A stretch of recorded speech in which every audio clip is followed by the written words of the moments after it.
Railway station Vande Bharat और AIIMS की सौगात। चेन्नई एयरपोर्ट के नए टर्मिनल का करेंगे उद्घाटन।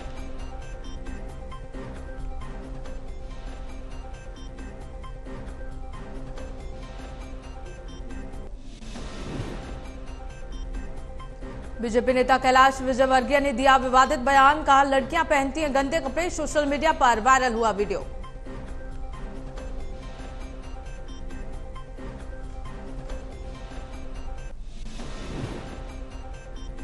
यूपी के बलरामपुर में हुआ भीषण सड़क हादसा। ट्रक से टकराई कार, पति पत्नी और 4 बच्चों की मौत।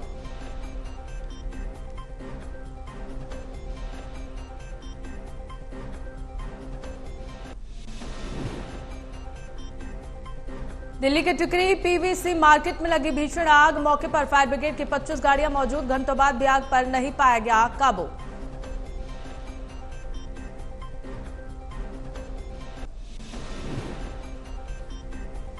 आत्मसमर्पण करने का जो आखिरी दिन, तिहाड़ जेल के बाहर लगी कैदियों की लंबी कतार। कोरोना की वजह से पैरोल पर मिली थी रिहाई।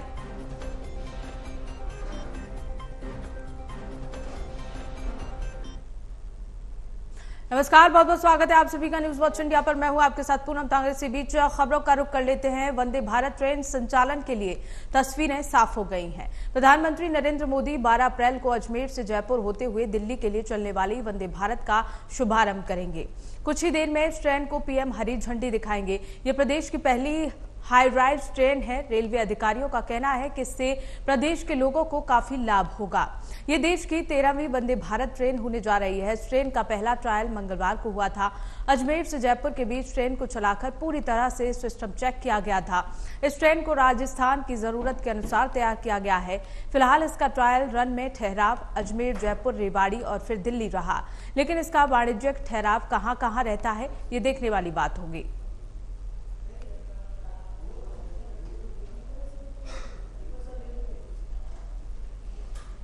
तो वहीं बीजेपी के राष्ट्रीय महासचिव कैलाश विजयवर्गीय एक बार फिर अपने बयान की वजह से विवादों में फंसते हुए दिखाई दे रहे हैं। इस बार उनका सोशल मीडिया पर हनुमान जयंती का एक वीडियो वायरल हो रहा है, जिसमें कैलाश विजयवर्गीय बोल रहे हैं कि कुछ महिलाएं ऐसे कपड़े पहनकर निकलती हैं कि मन करता है उनको कार से उतरकर थप्पड़ मार दें। वो पूरी सूरपन खान लगती हैं। इस वीडियो में कैलाश कहते हुए नजर आ रहे हैं, मैं कभी कभी देखता हूं, मैं आज भी जब निकलता हूं, पढ़े लिखे नौजवानों, बच्चों को झूमते हुए देखता हूं तो सच में ऐसी इच्छा होती है कि 5-7 ऐसे ही लगा दूं कि उनका नशा उतर जाए। हनुमान जयंती पर झूठ नहीं बोलूंगा। लड़कियां भी इतने गंदे कपड़े पहनकर निकलती हैं कि अपने महिलाओं को देवी बोलते हैं। उनमें देवी का स्वरूप ही नहीं दिखता, बिल्कुल शूरपन खां लगती हैं।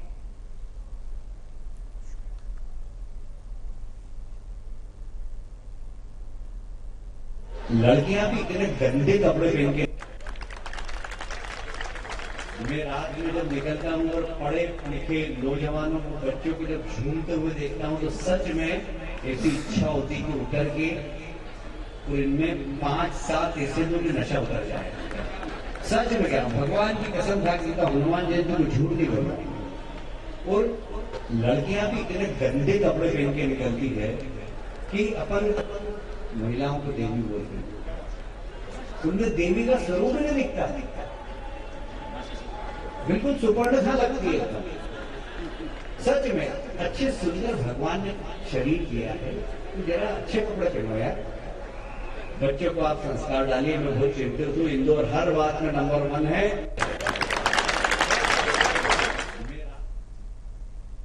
इसी खबर को लेकर हमारे साथ बीजेपी के नेता तिलक सिंह जुड़ गए हैं। आइए उनसे इस जो बयान उन्होंने कैलाश विजयवर्गीय ने दिया है, इस पर उनकी राय ले लेते हैं।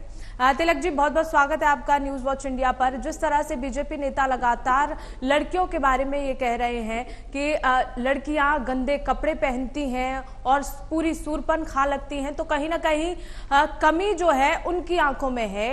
अगर वो इस तरह से देख रहे हैं लड़कियों को, तो ये गलती उनकी है। जी तिलक जी।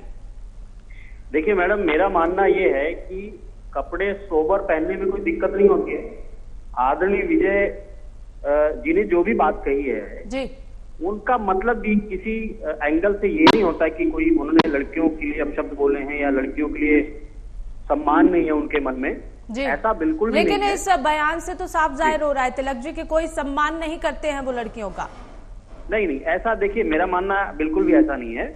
और मैं तो मीडिया से भी प्रार्थना करूंगा कि ये उन चीजों को तोड़ मरोड़ के ना पेश किया जाए। उनका सिर्फ ये मतलब था कि किसी की भी लड़की हो, किसी की भी बहन बेटी हो, हमारी बहन बेटी हो, आपकी बहन बेटी हो, सोबर कपड़े पहनने में कोई बुराई नहीं है। तो आपको क्या लगता है, आपको क्या लगता है कि कैलाश विजयवर्गीय ने सही बयान दिया है? नहीं, देखिए, मैं ये नहीं कह रहा हूं कि उन्होंने सही बयान दिया है या गलत बयान दिया है। उनके बयान को तोड़ा मरोड़ा ना जाए, मेरा सिर्फ कहने का मतलब ये है। और दूसरी बात ये कि आप देखिए, मैं दूसरे के ऊपर नहीं कह रहा हूँ, मैं अपने ऊपर ले रहा हूँ। अगर कल को हमारी बेटी, हमारी बहन अभद्र कपड़े पहन के जाती है तो उसमें किसी की नजर वाली कोई बात नहीं होती कि हमारी नजर गंदी है या कुछ है। मैं कह रहा हूँ सोबर कपड़े पहनने में कोई बुराई नहीं है। और आदरणीय कैलाश विजयवर्गीय जी का इतना ही कहना था कि किसी की भी लड़की हो, कोई भी लड़की हो, उनका जो अंदर की जो भावना यही थी कि कपड़े सोबर पहनने चाहिए, इसमें बुराई क्या है। बिल्कुल तिलक जी, ये पहली बार नहीं है, इससे पहले भी कैलाश विजयवर्गीय एक बयान दे चुके हैं जिसमें उन्होंने कहा था कि लड़कियां जो है वो कपड़ों की तरह बॉयफ्रेंड बदलती है। तो इसमें किसकी आप गलती मानेंगे, किसकी जुबान इसमें गलत है? जी देखिए, मैंने कहा ना कि उनके बयानों को तोड़ मरोड़ के लोग पेश कर रहे हैं। नहीं, बिल्कुल तोड़ मरोड़ के पेश नहीं किया गया है, बिल्कुल नहीं तिलक जी, बिल्कुल एज इट इज बोला जा रहा है, एज इट इज बोला गया है। जिस तरह से कैलाश विजयवर्गीय ने बयान दिया है उसी तरह हम आपको बता रहे हैं। नहीं, देखिए, मैं तो एक ही शब्द कहूंगा कि सोबर कपड़े पहनने में किसी को बुराई नहीं है और उनका सिर्फ यही भावना होती है। आप शब्दों पे ना जाएं। मैं जितना जानता हूं, कैलाश विजयवर्गीय जी लड़कियों की, महिलाओं का बड़ा सम्मान करते हैं। वो हमारे वरिष्ठ नेता हैं, बहुत पुराने नेता हैं और बहुत उनका जीवन का अनुभव है। तो वो मुझे नहीं लग रहा है कि किसी लड़की के बारे में या हमारे देश की महिलाओं के बारे में गलत बोलेंगे। वो खुद एक सम्मानित व्यक्ति हैं और बहन बेटियों को बड़ा सम्मान करते हैं। उन्होंने गलत बोला है तिलक जी, उन्होंने गलत बोला है। उन्होंने कहा कि अब देवी नजर नहीं आती लड़कियों में क्योंकि वो ऐसे कपड़े पहनती हैं। अगर ऐसे कपड़े पहनती हैं तो उनमें किस तरह से देवी नजर नहीं आती? खराबी किसकी आंखों में है, ये बताइए। देखिए मैडम, मेरा मानना ये है कि वो सबके बारे में उन्होंने कुछ नहीं बोला है, लेकिन ये आप भी जानती है और मैं भी जानती हूँ कि आप हमारे देश के अंदर अगर आप देखें तो कुछ लोग ऐसे हैं, कुछ महिलाएं ऐसी हैं जो अभद्र कपड़े पहनती हैं। जो अगर आप अपने बच्चों के साथ जा रहे हैं तो आप वहां आपको थोड़ा सा जरूर, लेकिन तिलक जी कोई भी महिला कुछ भी पहने, फ्रीडम है, right to freedom, right to speech, right to wear, सब कुछ राइट्स हैं लोगों के। महिला कुछ भी पहने, लेकिन आपको ये राइट नहीं दिया है कि आप कुछ भी महिलाओं के बारे में ऐसी टिप्पणी करें। देखिए मैडम, मैं आपकी बात से 100% सहमत हूँ। आप 1000% बिल्कुल सही कह रही हैं। हम एक आजाद देश में रहते हैं और यहाँ पूरी आजादी है, लेकिन एक पहलू ये भी है कि हमारी आजादी वहीं तक सीमित है कि जिससे समाज में किसी तरह की वैमनस्यता ना फैले, किसी तरह की अश्लीलता ना फैले। तो मेरा मानना यह है कि वो सबके बारे में उन्होंने तो वो ऐसा नहीं बोल रहे हैं, बिल्कुल भी उनके शब्दों को तोड़ा मरोड़ा ना जाए, मेरा कहने का मतलब ये है। और अगर देखिए, अगर आपने अभी देखा होगा कि एक मेट्रो में अभी एक लड़की वायरल हुई है, उसने कपड़े नाम के पहने हुए थे। आप उसको क्या कहेंगे ये बताओ? उसी मेट्रो में 1000 लड़कियां चल रही हैं, उनके बारे में तो किसी ने कुछ नहीं बोला। पर्टिकुलर वही लड़की क्यों वायरल हो रही है? आप दिल्ली मेट्रो का ये अभी 2-4 दिन पहले का वाकया हुआ है और मैंने भी देखा है, वो बिल्कुल अभद्र कपड़े पहने हुए थे। तो बिल्कुल उनके बारे में तो हम यही कह सकते हैं ना कि शालीनता से कपड़े पहनिए, बस। हम बुरा तो किसी के बारे में नहीं कह रहे। जी चलिए बिल्कुल इसी खबर को लेकर हमारे साथ स्वामीनाथ जायसवाल हमारे साथ जुड़ गए हैं। आइए उनसे जान लेते हैं। स्वामीनाथ, जिस तरह से बीजेपी नेता ने बयान दिया है लड़कियों को लेकर कि लड़कियों में अब देवी नजर नहीं आती, आप इस पर क्या कहना चाहेंगे?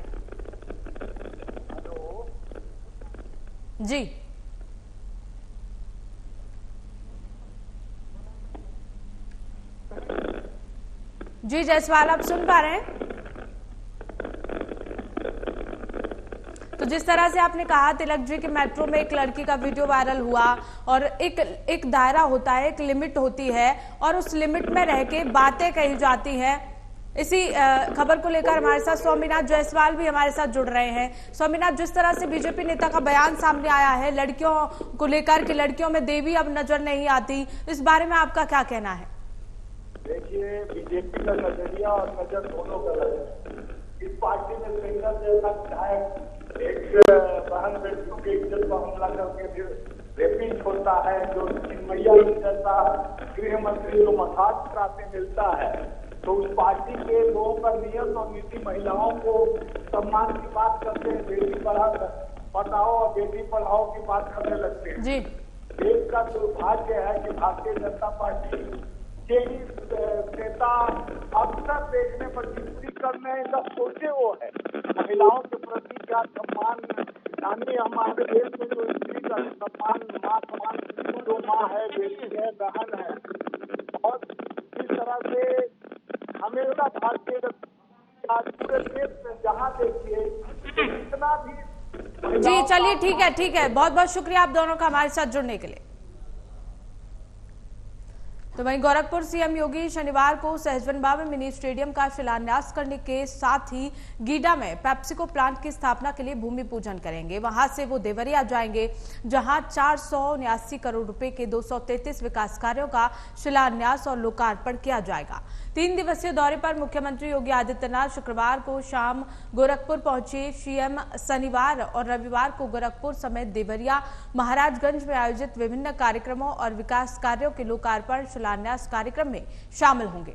इस दौरान वो गोरखपुर मंडल को 4326 करोड़ के विकास कार्यों की सौगात देंगे। कार्यक्रम के बाद वो गोरखपुर लौट आएंगे। मंदिर में ही रात्रि विश्राम के बाद अगले दिन यानी रविवार को भी खाद कारखाना मैदान में जिले के लोगों को 1000 करोड़ से ज्यादा की विकास परियोजनाओं की सौगात देंगे।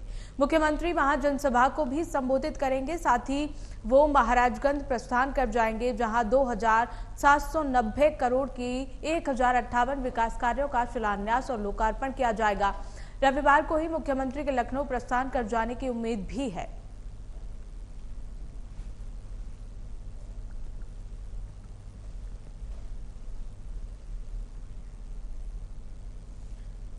इसी खबर को लेकर हमारे सहयोगी ज्यादा जानकारी के साथ दानिश जुड़ चुके हैं। आइए उनसे जान लेते हैं। दानिश, क्या कुछ अपडेट है मुख्यमंत्री योगी आदित्यनाथ के दौरे को लेकर? देखिए, मुख्यमंत्री योगी आदित्यनाथ जी हैं और वो आज सुबह जो है उन्होंने जनता दरबार लगाकर सैकड़ों फरियादियों की फरियाद पूरी। उसके बाद सहजनवा के जो है मुख्यमंत्री योगी आदित्यनाथ 2 दिनों में जो है मुख्यमंत्री योगी आदित्यनाथ गोरखपुर मंडल के 3 जिलों का दौरा कर 43.26 करोड़ रुपए से अधिक के 1540 विकास कार्यों का सौगात देंगे। वह मुख्यमंत्री योगी आदित्यनाथ के द्वारा जो है सजनवा के मिनी स्टेडियम का शिलान्यास भोलाराम मथुरा इंटर परिसर में किया जाएगा। इसके बाद सीएम योगी गीडा थाना क्षेत्र के पेप्सिको के फ्रेंचाइजी मेंबर स्वरूप वेवरेज द्वारा स्थापित किए जाने वाले प्लांट के लिए भूमि पूजन करेंगे। पेप्सिको की फ्रेंचाइजी की तरफ से इस प्लांट के लिए 10.71 करोड़ रुपए का निवेश किया जा रहा है। शनिवार को मुख्यमंत्री योगी आदित्यनाथ दोपहर बाद देवरिया पढ़र स्थित ग्राम बहुत धनवंती पहुंचेंगे। यहाँ स्वर्गीय मुरजारी देवी प्राथमिक स्वास्थ्य केंद्र का उद्घाटन करेंगे। इसके बाद देवरिया के राजकीय इंटर कॉलेज मैदान में आयोजित समारोह में 198.38 करोड़ रुपए के 101 विकास कार्यों का लोकार्पण व 281.39 करोड़ रुपए के 122 कार्यों का शिलान्यास करेंगे। जी बिल्कुल धनेश, 3 दिवसीय दौरे पर मुख्यमंत्री योगी आदित्यनाथ है और उस बीच कई कार्यक्रम हैं, कई योजनाएं हैं जिनका शिलान्यास वो करेंगे। इसे लेकर सुरक्षा व्यवस्था के क्या इंतजाम वहां देखने को मिल रहे हैं? जी बिल्कुल, जब भी सीएम योगी आदित्यनाथ आते हैं गोरखपुर तो कुछ न कुछ जो है गोरखपुर या गोरखपुर मंडल के लोगों को कुछ न कुछ सौगात देते हैं। और हर बार जो बात कही जाए मेट्रो सिटी की बात कही जाए, मेट्रो का भी कार्य चालू हो गया है और सड़कों का महाजाल दिख रहा है पूरे यूपी में। तो बात की जाए विकास कार्यों का जो है गोरखपुर में गंगा सी बह रही है। अगर देखा जाए लोगों को 2.5 लाख रुपए जो है और गरीब तबके को जो राशन का योजना, सारे जो सबों को बिना भेदभाव, हिंदू मुस्लिम जो भी वर्ग के लोगों को सबको बिना भेदभाव। जी चलिए, बहुत बहुत शुक्रिया धनेश हमारे साथ जुड़ने के लिए।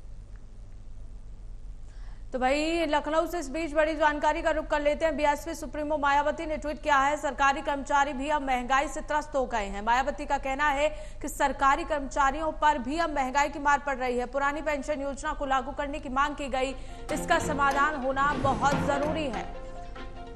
जी हाँ, ये सुप्रीमो मायावती ने कहा कि सरकार की नीयत सही नहीं है, नीति से काम करना जरूरी है। ऐसी जनसभाएं भाषणबाजी से हल नहीं होती, मायावती का ये भी कहना है। और साथ ही डबल इंजन की सरकार में जनता डबल परेशान है, ये भी सुप्रीमो मायावती ने कहा है। तो बीएसपी सुप्रीमो मायावती ने ट्वीट करते हुए सरकार पर निशाना साधा है। सरकारी कर्मचारी भी अब महंगाई से त्रस्त हैं। पुरानी पेंशन योजना को लागू करने की मांग की गई है और इसका समाधान होना बेहद जरूरी है। सरकार की सही नीयत नहीं है, ये सुप्रीमो मायावती ने ट्वीट करते हुए कहा।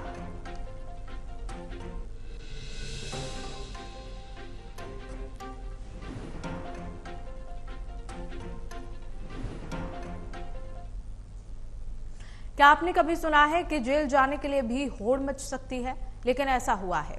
दिल्ली में तिहाड़ जेल जाने के लिए कैदियों में होड़ मची हुई है। पूरे अनुशासन और सभ्य तरीके से बड़े बड़े दुर्दांत अपराधी लाइन लगाए हुए हैं और अपनी बारी का इंतजार कर रहे हैं। ये कैदी देश भर से दिल्ली की तिहाड़ जेल में सरेंडर करने के लिए पहुंचे हैं। दरअसल कैदियों की इस लंबी लाइन के पीछे सुप्रीम कोर्ट का एक अल्टीमेटम है, जिसकी समय सीमा आज खत्म हो रही है। ऐसे में पुलिसिया सख्ती से बचने के लिए देश भर के अपराधी तिहाड़ जेल के बाहर जमा हो गए हैं। बता दें कि कोरोना की पहली लहर के दौरान संक्रमण का खतरा कम करने के लिए सुप्रीम कोर्ट ने कई कैदियों को जमानत या पैरोल पर रिहा किया था। ऐसा जेल से भी भीड़ को कम करने के लिए क्या क्या था? ये कैदी पिछले 2-3 साल से जेल से बाहर चल रहे थे। बीते दिनों सुप्रीम कोर्ट ने इन सभी कैदियों को सरेंडर करने के आदेश दिए थे। उन्हें 15 दिन का समय दिया गया था, जिसकी समय सीमा आज खत्म हो रही है। तो सुप्रीम कोर्ट ने 15 दिन में सरेंडर करने के लिए कहा गया था सभी कैदियों से। इसे लेकर तिहाड़ जेल के बाहर लंबी कतारें कैदियों को देखने की मिल रही है। कैदी अपने आप जेल पहुंच रहे हैं। बता दें कि कोरोना काल में इन कैदियों को पैरोल पर बाहर छोड़ दिया गया था ताकि जेल में किसी तरह की भीड़भाड़ ना हो। और 2 या 3 साल बाद ये कैदी वापस नहीं आ रहे थे, जिसे लेकर सुप्रीम कोर्ट की ओर से अल्टीमेटम दिया गया और अब सभी कैदी बाहर लाइन लगाकर सरेंडर करने पहुंचे हैं।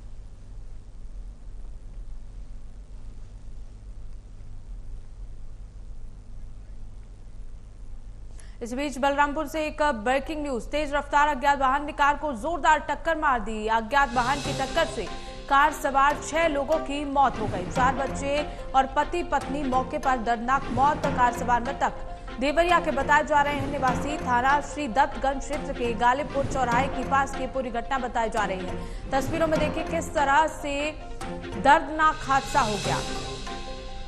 ये पूरा मामला बलरामपुर का बताया जा रहा है, जहां तेज रफ्तार अज्ञात वाहन ने टक्कर मार दी कार सवार को, जिसमें 6 लोगों की दर्दनाक मौत हो गई। 4 बच्चे और पति पत्नी की मौत। कार सवार मृतक देवरिया के बताए जा रहे हैं। थाना श्री दत्तगंज क्षेत्र के गालिबपुर चौराहे के पास की पूरी घटना बताई जा रही है। तस्वीरों में देखिए किस तरह से दर्दनाक हादसा हो गया। तेज रफ्तार अज्ञात वाहन ने कार को जोरदार टक्कर मारी, जिसमें 6 लोगों की दर्दनाक मौत हो गई, जिसमें 4 बच्चे और पति पत्नी शामिल हैं। इस खबर को लेकर हमारे सहयोगी सुरेश त्रिपाठी हमारे साथ जुड़ चुके हैं। आइए उनसे जान लेते हैं। सुरेश, क्या है पूरा मामला? किसकी लापरवाही की वजह से यह हादसा हुआ? आपको बताना चाहूंगा, उसरौला बलरामपुर मार्ग पर स्थित है श्रीगंज थाना क्षेत्र के अंतर्गत गालिबपुर गांव के निकट शनिवार सुबह एक तेज रफ्तार स्विफ्ट डिजायर गाड़ी को ट्रक के द्वारा जोरदार टक्कर मार दिया गया, जिससे कार सवार 6 लोगों की मौके पर मौत हो गई।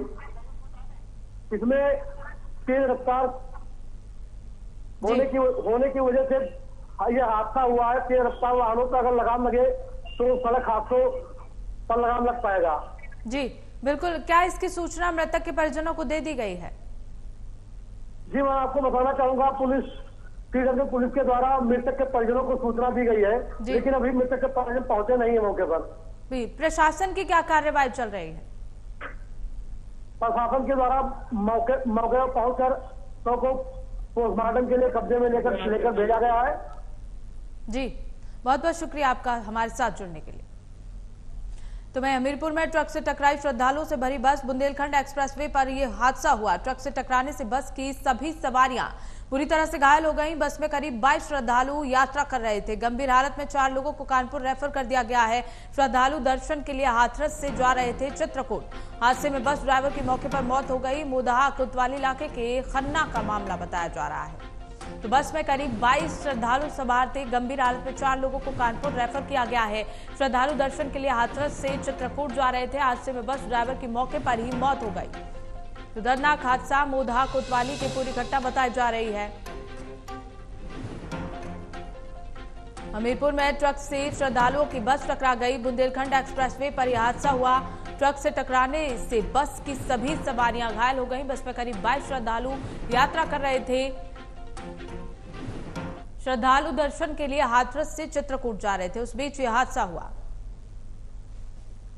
तो वहीं भाजपा महानगर महिला मोर्चा के बैनर तले आगरा की मातृशक्ति ने पूर्व उप मुख्यमंत्री डॉक्टर दिनेश शर्मा का नॉर्थ विजयनगर कॉलोनी में स्वागत किया।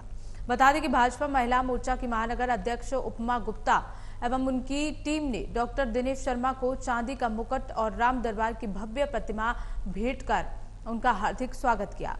इस दौरान भारत माता की जय और वंदे मातरम के उद्घोषों से सभागार गूंजता रहा।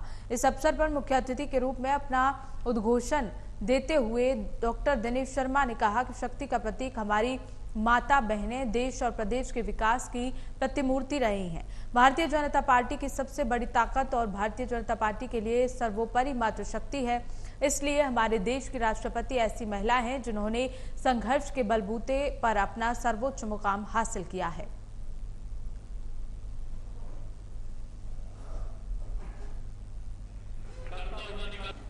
जब जन्म होता है ना तो हरि के नाम के साथ, और जब मृत्यु होती है तो हरि धाम में जाता है आदमी। और इस बीच में जो कुकृत्य करता है उसका परिणाम उसको इसी पृथ्वी पर मिलता है। राम तो कण कण में व्याप्त हैं, और राम को हवा में कौन करेगा? हवा का संचालन भगवान राम के नाम से होता है।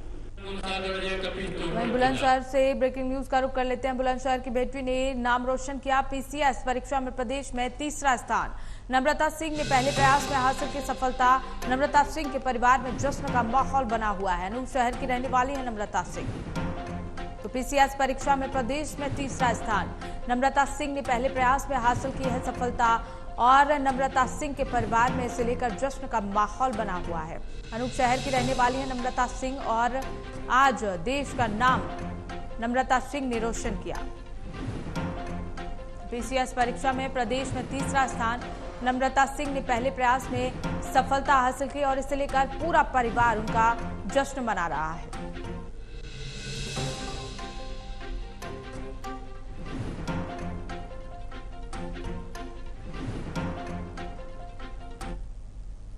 तो वहीं कुशीनगर में स्वास्थ्य विभाग का अजीबोगरीब कारनामा सामने आया है। आरोप है कि जिस एटीएम हेल्थ मशीन का 30 सितंबर को 2022 जिला अस्पताल के एमसीएच विंग में डिप्टी सीएम ब्रजेश पाठक ने उद्घाटन किया था, उसी हेल्थ एटीएम मशीन का समौर बाजार स्थित सीएचसी पर दोबारा स्वास्थ्य विभाग ने देवरिया सांसद राम त्रिपाठी के हाथों दोबारा उद्घाटन करा दिया। तो वहीं एक ही हेल्थ मशीन का स्वास्थ्य विभाग की ओर से दो बार उद्घाटन कराना आम लोगों में चर्चा का विषय बना हुआ है। कुशीनगर स्वास्थ्य विभाग की इस कारस्तानी को लोग सत्ताधारी दल के नेताओं को खुश करने की कवायद मान रहे हैं, जिससे सत्ता पार्टी के नेता विभाग की कारगुजारियों पर कोई सवाल न खड़ा करें।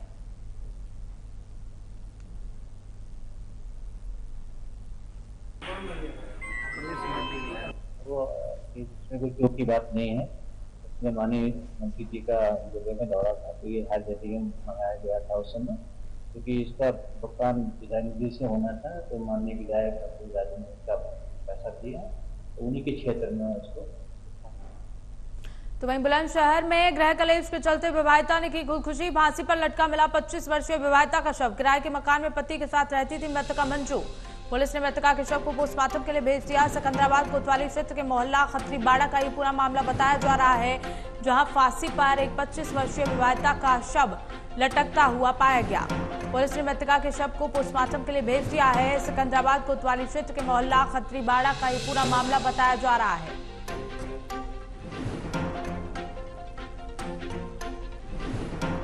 बुलंदशहर की यह घटना, जहां गृह कलेश के चलते एक 25 वर्षीय युवती ने फांसी लगाकर अपनी जान दे दी। पुलिस ने मृतका के शव को पोस्टमार्टम के लिए भेज दिया है और इस पूरी घटना को लेकर जांच में जुट गई।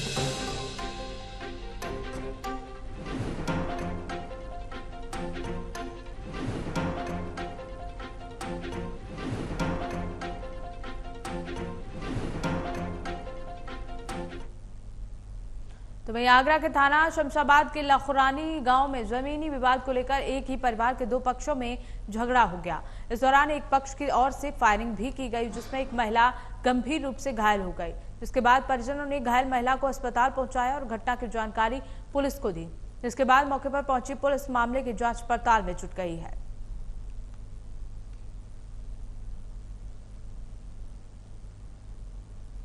उत्तर प्रदेश के आगरा में एक ही परिवार के 2 पक्षों में जमीन को लेकर विवाद हुआ।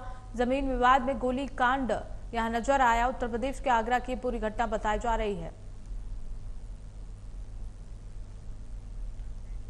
चलिए इसी बीच ब्रेकिंग न्यूज का रुख कर लेते हैं आगरा से, जहां गेहूं के ढेर में भीषण आग लग गई। अज्ञात कारणों से ये आग लग गई और हड़कंप मच गया। किसान गेहूं की फसल काटकर ढेर रखा हुआ था। सूचना के बाद भी नहीं पहुंची दमकल की गाड़ी। 5 बीघा गेहूं की फसल जलकर पूरी तरह से राख हो गई। मौके पर पहुंची पुलिस ने जानकारी ली। किसान परिवार ने प्रशासन से मदद की गुहार लगाई है। थाना पिनाहाट क्षेत्र के गाँव का ये पूरा मामला बताया जा रहा है, जहाँ गेहूं के ढेर में आग लग गई।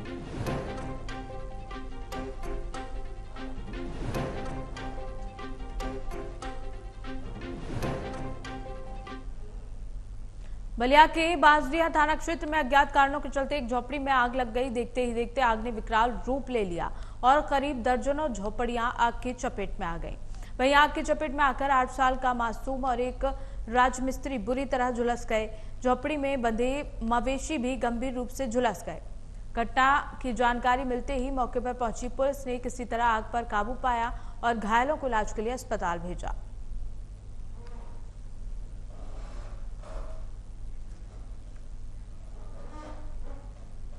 गाजियाबाद के लोनी में गेहूं के खेत में आग लग गई। लोनी के बंथला गांव में ये आग बताई जा रही है। अज्ञात कारणों से लगी आग खेत में खड़ी गेहूं की फसल जलकर राख हो गई। खेत में करीब 4 बीघा गेहूं की फसल जलकर राख हो गई। स्थानीय लोगों ने कड़ी मशक्कत के बाद आग पर काबू पाया। बंथला गांव के किसान प्रेम कुमार की गेहूं की फसल में भीषण आग लगी और काफी नुकसान हो गया। एक तरफ किसानों के ऊपर बेमौसम बारिश ने आफत मचा रखी थी, तो वहीं आग लगने की वजह से किसान बहुत आहत हुए हैं। वहीं आग लगने की सूचना लोगों ने पुलिस और प्रशासन को दी।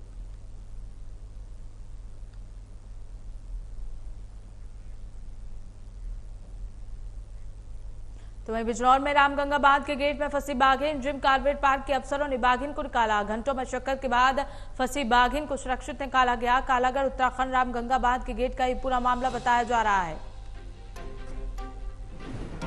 तो वहीं रामगंगा बांध के गेट में बाघिन फंस गई। जिम कार्बेट पार्क के अफसरों ने बाघिन को बाहर निकाला। घंटों मशक्कत के बाद बाघिन को सुरक्षित बाहर निकाला गया। कालागढ़ उत्तराखंड रामगंगा बांध के गेट का ये पूरा मामला बताया जा रहा है।